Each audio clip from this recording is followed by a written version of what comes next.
проекты делаем в районе танка, район геофизики. За Елпугом у нас есть улицы, те, которые еще не имеют водоснабжения. Также мы их запроектировали. И главный проект, который в этом году, надеюсь на то, что Министерство экологии все-таки нам выделит средства для того, чтобы мы могли восстановить наш напорный коллектор.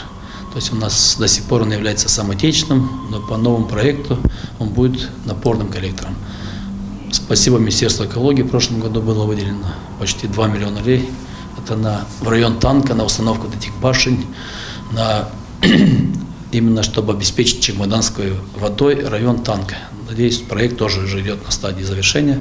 Погода должна открыться и начнутся работы по проведению уже по домам новых трасс с новыми счетчиками.